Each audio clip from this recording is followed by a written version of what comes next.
Hello friends, A1 global classes में आप सभी का स्वागत। मैं राम बाबू। आज मैं फिर से बीपीएससी बिहार स्पेशल का भाग 6 लेकर आया हूं दोस्तों। इसमें लोग बिहार से संबंधित प्रश्न देखेंगे दोस्तों। अगर हमारे यूट्यूब चैनल को आपने अभी तक सब्सक्राइब नहीं किया तो जल्द से जल्द सब्सक्राइब कर लीजिए दोस्तों। चलिए बिना देरी के शुरू करते हैं आज का पहला सवाल दोस्तों। पहला सवाल है बिहार झारखंड सहित में जनजातीय आंदोलन से संथाल विद्रोह से पहला सवाल है दोस्तों। पहला सवाल है कि संथाल विद्रोह के नेता कौन थे। तो इसका सही उत्तर हो जाएगा सिंधु और कान्हू। ये दोनों भाई थे जो संथाल विद्रोह के नेता थे। सिंधु कान्हू जो थे चांद भैरव इन और इन चार भाइयों के नेतृत्व में विद्रोह हुआ था।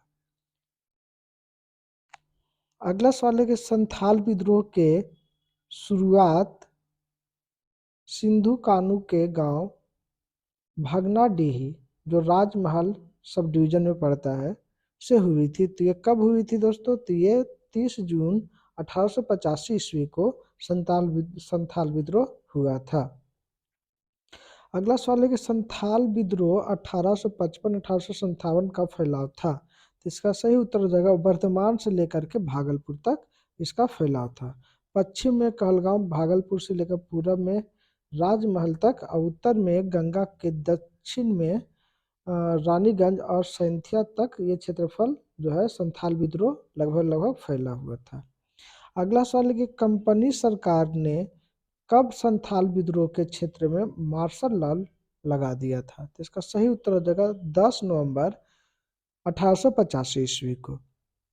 10 नवंबर 1885 ईस्वी को अंग्रेजों ने संथाल विद्रोह पर मार्शल लॉ लगाया था और ये 3 जनवरी 1856 ईस्वी को मार्शल लॉ हटा दिया गया था। अगला सवाल है कि किस विद्रोह के बाद भागलपुर प्रमंडल के अंतर्गत संथाल परगना जिले का गठन किया गया। तो इसका सही उत्तर हो जाएगा संथाल विद्रोह के बाद। अगला सवाल है दोस्तों कि संथाल विद्रोह 1855 में संथालों ने किस अंग्रेजी कमांडर को हराया था। तो इसका सही उत्तर हो जाएगा मेजर बारो का। और यह सवाल जो दोस्तों बीपीएससी 47वीं बीपीएससी 2005 में पूछा गया प्रश्न है। अगला सवाल है कि निम्न में से संथाल विद्रोह कब हुआ था। तो इसका सही उत्तर हो जाएगा 1855-56 ईस्वी में संथाल विद्रोह हुआ था। और यह सवाल है जो दोस्तों बीपीएससी 60वीं और 62वीं 2017 में पूछा गया यह सवाल है। अगला सवाल है कि अंग्रेज के खिलाफ संथालों के विद्रोह की अवधि थी। तो इसका सही उत्तर हो जाएगा 1855 से 1857 के बीच तक संथालों ने अंग्रेजों के खिलाफ विद्रोह किया था। अगला सवाल है कि उस क्षेत्र का पहचान कीजिए जहां संथालों ने 1855-56 में अपनी सरकार की घोषणा की थी। तो इसका सही उत्तर हो जाएगा भागलपुर राजमहल में। और ये जो है दोस्तों 40वीं बीपीएससी में पूछा गया सवाल है। अगला सवाल है कि मुंडा विद्रोह से। तो मुंडा विद्रोह जो दोस्तों ये भी झारखंड में प्रसिद्ध था। तो उलगुनान विद्रोह किससे जुड़ा हुआ? तो इसका सही उत्तर हो जाएगा बिरसा मुंडा से। और यह सवाल जो बीपीएससी 39वीं बीपीएससी 1994 में पूछा गया सवाल है दोस्तों। अगला सवाल है कि बिरसा मुंडा के गुरु कौन था। तो इसका सही उत्तर हो जाएगा बिरसा मुंडा के गुरु आनंद पांडे थे। और ये भी 40वीं बीपीएससी 1995 में पूछा गया है दोस्तों। अगला सवाल है कि मुंडाओं ने विद्रोह खड़ा किया। तो इसका सही उत्तर हो जाएगा 1895 ईस्वी में मुंडाओं ने विद्रोह खड़ा किया था। और ये 45वीं बीपीएससी 2002 में पूछा गया बीपीएससी। अगला सवाल है दोस्तों कि बिरसा मुंडा का कार्य क्षेत्र कौन सा था। तो इसका सही उत्तर हो जाएगा रांची में बिरसा मुंडा का कार्य क्षेत्र था। ये 48वीं और 42वीं बीपीएससी 2008 में पूछा गया सवाल है दोस्तों। अगला सवाल है कि बिरसा को सोते हुए पकड़ा गया। तो इसका सही उत्तर हो जाएगा बिरसा मुंडा को सोते हुए पकड़ा गया था दोस्तों 3 फरवरी 1900 ईस्वी को पकड़ लिया गया था। और यह 60वीं 62वीं बीपीएससी के में पूछा गया सवाल है दोस्तों। अगला सवाल है कि श्री बिरसा कहाँ के रहने वाले थे। तो इसका सही उत्तर हो जाएगा तमार के रहने वाले थे। बिरसा तमार ग्राम का नाम था, चलकद का निवासी था ये। अगला सवाल है किस जनजाति नेता को उसके अनुयायी उसे भगवान, धरती आबा या विश्व पिता का अवतार या नया पैगंबर मानते हैं। तो इसका सही उत्तर हो जाएगा बिरसा मुंडा। बिरसा मुंडा के कई उपाधियां दिया गया है दोस्तों। उसे धरती आबा भी कहा जाता है, विश्व पिता भी का अवतार भी कहा जाता है और नया पैगंबर भी कहा जाता है। अगला सवाल है कि बिरसा मुंडा को 24 अगस्त 1895 को चलकद से किसने गिरफ्तार किया था? इसका सही उत्तर देगा श्री मिरियस ने गिरफ्तार किया था। अगला सवाल है कि बिरसा मुंडा ने अपने किस विश्वस्त सहयोगी को लोगों की भर्ती और सैन्य प्रशिक्षण का कार्य सौंपा? तो इसका सही उत्तर हो जाएगा गया मुंडा को यह सौंपा गया था। अगला सवाल है कि बिरसा मुंडा का लक्ष्य क्या था? तो इसका सही उत्तर हो जाएगा उपरोक्त में से सभी। वो आंतरिक शुद्धि चाहता था और विदेशी राज्य की समाप्ति चाहता था और ब्रिटिश समर्थक जमींदारों से मुक्ति चाहता था बिरसा मुंडा जी। अगला सवाल है दोस्तों, बिहार में कुछ अन्य आंदोलन और विद्रोह हुए थे उससे। तो पहला सवाल है कि 1866-67 में नील खेतिहरों में के लिए बिहार में हुए विद्रोह के क्षेत्र की पहचान कीजिए। तो इसका सही उत्तर हो जाएगा विद्रोह चंपारण से हुआ था दोस्तों। अगला सवाल है कि मुंगेर का बहियाय ताल विद्रोह का उद्देश्य था। तो इसका सही उत्तर हो जाएगा बकासत भूमि की वापसी के मांग के लिए। अगला सवाल है दोस्तों कि 1936 में बिहार के जमींदार के सत्वाधिकार नीति के विरुद्ध जो आंदोलन चलाया गया था वह है, तो इसका सही उत्तर हो जाएगा वक्ष आंदोलन चलाया गया था। वक्ष आंदोलन सत्वाधिकार नीति के विरुद्ध चलाया गया था दोस्तों। अगला सवाल है कि बिहार का कौन सा क्षेत्र 1770 से 71 में सन्यासी विद्रोह का केंद्र था? तो इसका सही उत्तर हो जाएगा पूर्णिया। अगला सवाल है कि बिहार में नोनिया विद्रोह जो 1778 से 1800 के मध्य हुई थी के दौरान निम्न में से कौन सा जिला प्रभावित हुआ था? तो इसका सही उत्तर हो जाएगा उपयुक्त में से सभी। सारण, वैशाली और पूर्णिया ये तीनों जिला प्रभावित हुए थे नोनिया विद्रोह से। अगला सवाल है दोस्तों कि किस समाचार पत्र में यह टिप्पणी की गई कि बिहार में हिंदू और मुसलमानों के मध्य सौहार्द तथा सद्भावना स्थापित करने का उदाहरण प्रस्तुत किया गया है। आशा की जाती है कि संपूर्ण देश में लोग इसका अनुकरण करेंगे और यदि ऐसा हुआ तो दुर्भाग्यपूर्ण हिंदू मुसलमान विवाद समाप्त हो जाएगा। तो इसका सही उत्तर है इंडियन मिरर समाचार पत्र में यह लिखा गया था दोस्तों। अगला सवाल है कि पृथक निर्वाचन प्रणाली को किस बिहारी ने समिति दुष्टतापूर्ण योजना कहकर आलोचना की थी? तो इसका सही उत्तर हो जाएगा हसन इमाम ने कहकर इसको आलोचना किया था। अगला सवाल है कि भारतीय राष्ट्रीय कांग्रेस के 25वें अधिवेशन जो इलाहाबाद में हुआ था 1910 ईस्वी में बिहार से कितने प्रतिनिधि ने भाग लिया था? तो इसका सही उत्तर हो जाएगा 39 प्रतिनिधि ने बिहार से भाग लिए थे।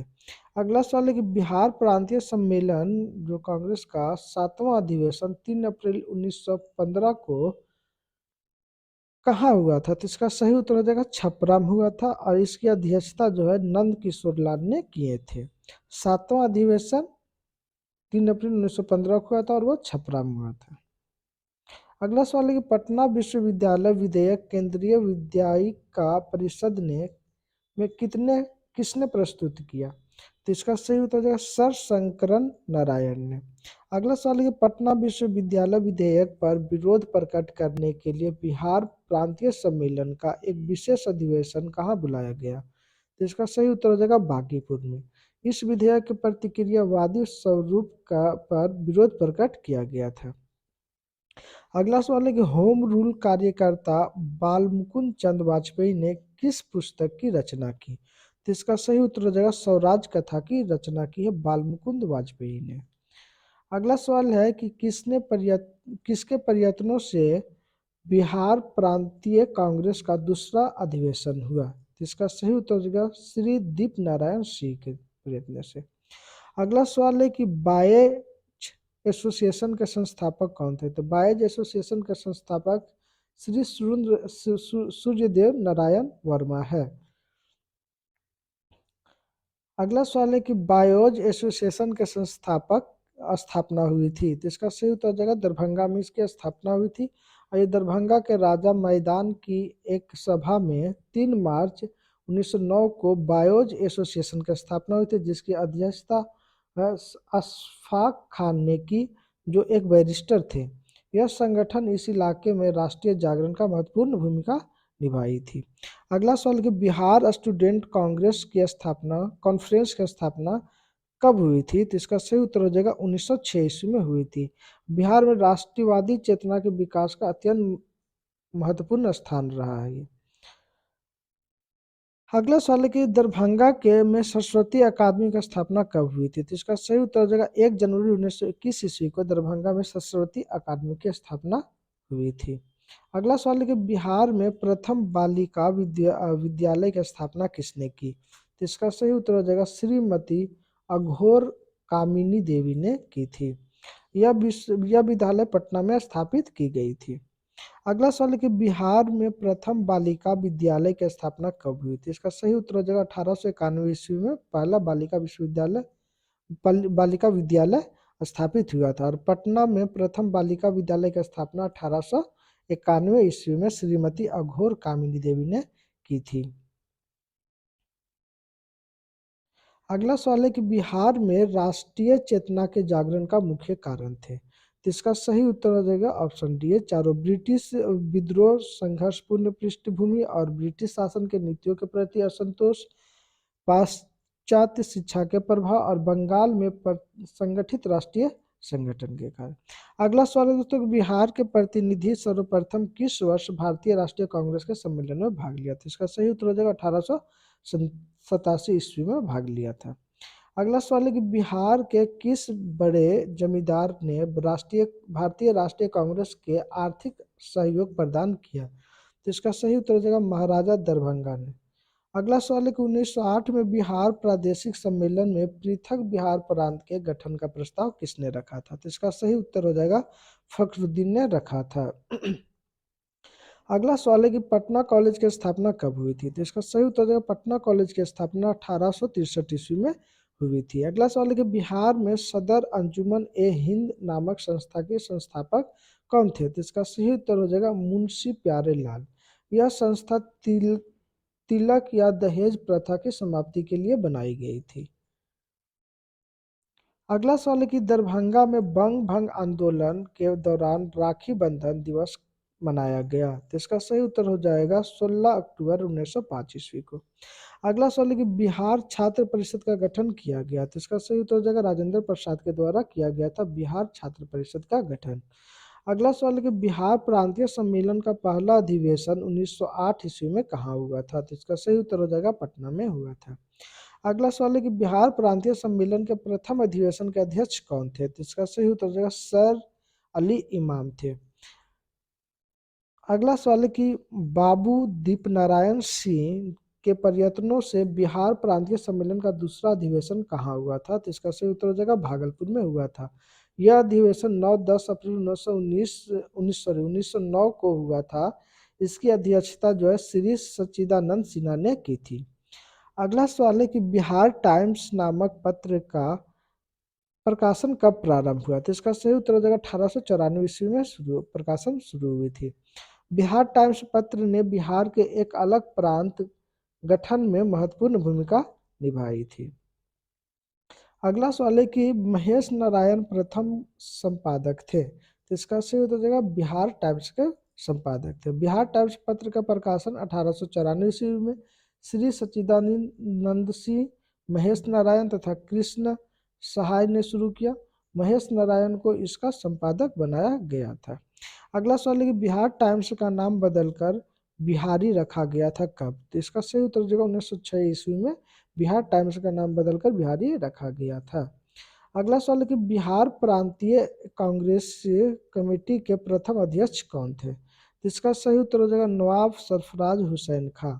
सोनपुर मेला में के अवसर पर 1908 में नवाब सरफराज हुसैन खां की अध्यक्षता में एक सभा हुई जिसमें बिहार प्रांतीय कांग्रेस कमेटी का गठन हुआ था।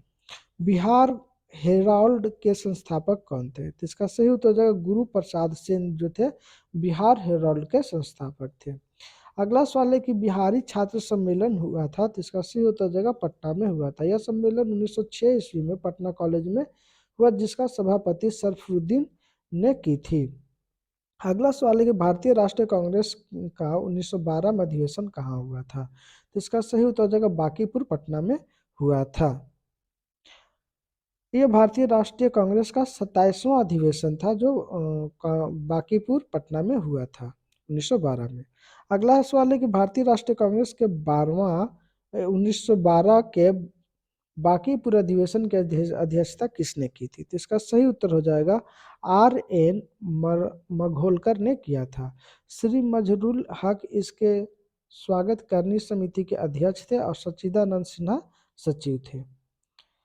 अगला सवाल है कि भारत से कांग्रेस का एक प्रतिनिधि मंडल 1914 में इंग्लैंड भेजे गए जिसमें शामिल 2 बिहारी नेता थे। तो इसका सही उत्तर हो जाएगा मजरूल हक एवं सच्चिदानंद सिन्हा। अगला सवाल है कि पटना विश्वविद्यालय की स्थापना कब हुई थी? तो इसका सही उत्तर हो जाएगा 1917 ईस्वी में पटना विश्वविद्यालय की स्थापना हुई थी। अगला सवाल है कि बिहार प्रदेश कांग्रेस कमेटी का गठन किस वर्ष हुआ था? तो इसका सही उत्तर हो जाएगा 1908 ईस्वी में बिहार प्रदेश कांग्रेस कमेटी का गठन हुआ था। अगला सवाल है कि बिहार में सबसे पहले स्थापित विश्वविद्यालय का नाम बताइए। तो इसका सही उत्तर हो जाएगा पटना विश्वविद्यालय। पटना विश्वविद्यालय 1917 में स्थापित हुआ था। वही मगध विश्वविद्यालय 1962 में, बाबा साहब अम्बेडकर विश्वविद्यालय 1951 में, वीर कुंवर विश्वविद्यालय 1952 में स्थापित किया गया है। अगला सवाल है कि बिहार में कब होम रूल लीग स्थापित किया गया था? तो इसका सही उत्तर हो जाएगा 16 दिसंबर 1916 को किया गया था। बांकीपुर पटना के सभा में 16 दिसंबर 1916 को होम रूल स्थापित करने का निर्णय लिया गया और इसका मजरूल हक की अध्यक्षता में यह किया गया था। अगला है कि बिहार में होम रूल आंदोलन के संस्थापक कौन थे? तो इसका सही उत्तर हो जाएगा मजरूल हक थे। अगला सवाल है कि होम रूल आंदोलन के दौरान श्रीमती एनी बेसेंट पटना कब आई थी? तो इसका सही उत्तर हो जाएगा 18 अप्रैल एवं 24 जुलाई 1918 को 25 जुलाई 1918 को बिहार में पटना में आई थी। 18 अप्रैल एवं 25 जुलाई 1918 को एनी बेसेंट बिहार के पटना में आई थी। अगला सवाल है कि पंडित जवाहरलाल नेहरू ने कांग्रेस के किस अधिवेशन में सर्वप्रथम भाग लिया था? तो इसका सही उत्तर हो जाएगा बांकीपुर अधिवेशन पटना में, जो 1912 ईस्वी में बांकीपुर अधिवेशन हुआ था और यह कांग्रेस का 27वां अधिवेशन था। अगला सवाल है कि पटना होम रूल लीग की किस नेता ने विजयदशमी के दिन भारत माता की पूजा प्रारंभ करने का विचार रखा था? तो इसका सही उत्तर हो जाएगा राय पूरन चंद ने। राय पूरन चंद पटना होम रूल लीग की सरकारी सचिव थे और 1918 में इसकी मृत्यु हो गई, जिसके कारण वे इस संबंध में कुछ ज्यादा नहीं कर सके। इससे कार्यान्वित किए गए उनके 2 पुत्र राय बलदेव प्रसाद तथा राय दामोदर प्रसाद ने। अगला सवाल है कि बिहार के किस जिले में होम रूल का प्रचार नहीं हुआ? तो इसका सही उत्तर हो जाएगा चंपारण में बिहार के होम रूल का प्रचार नहीं किया गया था। मुजफ्फरपुर जिला में होम रूल की स्थापना किसने किया था? तो इसका सही उत्तर तो जनकधारी प्रसाद ने किया था। अगला सवाल कि बिहार में गौ हत्या रोकने के लिए गोरक्षणी सभाओं की सभा किस वर्ष हुई? तो इसका सही उत्तर हो जाएगा 1893 ईस्वी में हुई थी। अगला सवाल है कि बिहार बंगाल से अलग कब हुआ? तो इसका सही उत्तर जब 1912 ईस्वी में बिहार बंगाल से अलग हुआ था और उसमें बिहार और उड़ीसा साथ में सम्मिलित था। अगला सवाल कि गौ रक्षा के मुद्दे पर बिहार के शाहबाद, गया, पटना जिले में भयानक हिंदू मुस्लिम दंगे कब हुए थे? तो इसका सही उत्तर हो जाएगा 1917 ईस्वी में सबसे भयानक हिंदू मुस्लिम दंगा हुआ था। अगला सवाल है कि बिहार के अलग प्रांत के लिए आंदोलन जिसके परिणाम स्वरूप वर्ष 1911 में बिहार उड़ीसा के नए प्रांत का निर्माण हुआ का नेतृत्व किसने किया था? तो इसका सही उत्तर हो जाएगा सच्चिदानंद सिन्हा ने किया था और यह 44वीं बीपीएससी में पूछा गया सवाल है दोस्तों। अगला सवाल है कि ब्रिटिश शासन के दौरान बिहार को एक अलग प्रांत का दर्जा किस वर्ष प्राप्त हुआ था? तो इसका सही उत्तर हो जाएगा 1912 ईस्वी को। अगला सवाल है कि 1911 तक बिहार निम्नलिखित में से किसके अंतर्गत था? तो इसका सही उत्तर हो जाएगा बंगाल महाप्रांत के अंतर्गत था। अगला सवाल है कि कांग्रेस की अखंडता में वृद्धि करने हेतु 1912 में बांकीपुर बिहार की सभा में डेलीगेट शुल्क घटाकर कितना किया गया? तो इसका सही उत्तर हो जाएगा 5 रुपया से घटाकर 1 रुपया कर दिया गया था। अगला सवाल है कि 12 दिसंबर 1911 को किस ब्रिटिश राजा ने बंगाल से पृथक कर बिहार उड़ीसा सम्मिलित प्रांत के गठन की घोषणा की थी? इसका सही उत्तर हो जाएगा जॉर्ज पंचम ने। अगला सवाल है कि भारत में सबसे पहले कहाँ छात्र संगठन या सम्मेलन का गठन हुआ था? तो इसका सही उत्तर हो जाएगा बिहार में। अगला सवाल है कि कलकत्ता उच्च न्यायालय में न्यायाधीश नियुक्त होने वाले प्रथम बिहारी कौन थे? तो इसका सही उत्तर हो जाएगा फखरुद्दीन अहमद खां। इनकी नियुक्ति जो है 1907 ईस्वी में हुई थी। अगला सवाल है कि बिहार प्रांत का विधिवत उद्घाटन जिसकी राजधानी पटना बनी कब हुआ था? तो इसका सही उत्तर हो जाएगा 1 अप्रैल 1912 ईस्वी को। अगला सवाल है कि भारतीय राष्ट्रीय कांग्रेस का 27वां अधिवेशन किस स्थान पर हुआ था? तो इसका सही उत्तर हो जाएगा बांकीपुर पटना में। अगला सवाल है कि 1904 ईस्वी में देवघर में गोल्डन लीग की स्थापना ब्रिटिश का बहिष्कार और स्वदेशी आंदोलन के प्रगति के लिए की गई थी। तो इसका सही उत्तर हो जाएगा बिहार में। अगला सवाल है भावी आंदोलन से कि सीरत ए मुस्तकुम रिसाल ए जिहाद एवं रिसाल ई हिजरत पुस्तिका संबंधित है। तो इसका सही उत्तर हो जाएगा भावी आंदोलन से। सीरत ए मुस्तकुम पुस्तिका के लेखक मौलवी मोहम्मद इस्माइल था तथा मौलवी हेया है। अगला सवाल है कि बहावी आंदोलन के प्रेरणा सैयद अहमद के साथ अफगानिस्तान की यात्रा पर पटना में कौन सा बहावी नेता गए थे? तो इसका सही उत्तर हो जाएगा इनायत अली एवं विलायत अली। अगला सवाल है कि अंतिम मुगल सम्राट बहादुर शाह सम्राट ने पटना के किस बहावी नेता को अभिभाषण करने के लिए आमंत्रित किया था? तो इसका सही उत्तर हो जाएगा विलायत अली खां को। विलायत अली के अभिभाषण से बहादुर शाह काफी प्रभावित हुआ और अपनी सहमति दी थी। अगला सवाल है कि पटना के किस बहावी नेता को स्वतः के शासक सैयद अकबर शाह ने स्वागत किया? तो इसका सही उत्तर हो जाएगा इनायत अली एवं विलायत अली को। बिहार में स्वतंत्रता संग्राम के किस आंदोलन का महत्वपूर्ण स्थान रहा? तो इसका सही उत्तर हो जाएगा बहावी आंदोलन का। अगला सवाल है कि भारत में बहावी आंदोलन का आरंभ किया गया? तो इसका सही उत्तर हो जाएगा सैयद अहमद शहीद ने। अगला सवाल है कि बहावी आंदोलन का उद्देश्य क्या था? तो इसका सही उत्तर हो जाएगा उपयुक्त में से सभी। सामाजिक तथा धार्मिक सुधार, मुसलमानों पर पड़ने वाले पाश्चात्य प्रभाव का विद्रोह और भारत में ब्रिटिश सत्ता की समाप्ति। अगला सवाल है कि बहावी आंदोलन का मुख्य केंद्र कहाँ रहा? तो इसका सही उत्तर हो जाएगा मुख्य केंद्र पटना में रहा था। अगला सवाल है कि भारत में बहावी आंदोलन के प्रवर्तक सैयद अहमद पटना कब आए थे? तो इसका सही उत्तर हो जाएगा 1821 ईस्वी में आए थे। सैयद अहमद जो थे वो रायबरेली के रहने वाले थे। अगला सवाल है कि 1830 ईस्वी के दशक में पटना केंद्र था। तो इसका सही उत्तर बहावी विद्रोह का केंद्र रहा था। अब बहावी आंदोलन लगभग 46 वर्ष तक चला था, जो 1822 से 1868 ईस्वी तक पटना मुख्य केंद्र बना रहा था। अगला सवाल है कि पटना में बहावी आंदोलन के मुख्य नेता कौन था? तो इसका सही उत्तर जो विलायत अली एवं इलायत अली था। अगला सवाल है कि बिहार के बहावी नेता आजीवन कारावास की सजा निम्नलिखित में से किसे मिली थी? तो इसका सही उत्तर हो जाएगा अहमदुल्लाह को मिला था। पटना के न्यायाधीश ने अहमदुल्लाह को मृत्यु दंड की सजा दी थी, लेकिन हाईकोर्ट ने आजीवन कालापानी में बदल दिया था। अगला सवाल है कि पटना के अंतिम मुख्य बहावी नेता कौन था? तो इसका सही उत्तर हो जाएगा अहमदुल्लाह था। अगला सवाल है कि विलायत अली की मृत्यु कब हुई थी? तो इसका सही उत्तर हो जाएगा 1854 ईस्वी में विलायत अली की मृत्यु एवं विलायत अली एवं इनायत अली दोनों भाई थे, जिसमें विलायत अली की मृत्यु जो था 1854 ईस्वी में हो गई थी। अगला सवाल है कि विलायत अली की मृत्यु के उपरांत बहावी आंदोलन का प्रमुख नेता कौन थे? तो इसका सही उत्तर हो जाएगा इनायत अली। इनायत अली की मृत्यु जो 1858 ईस्वी में हुई थी।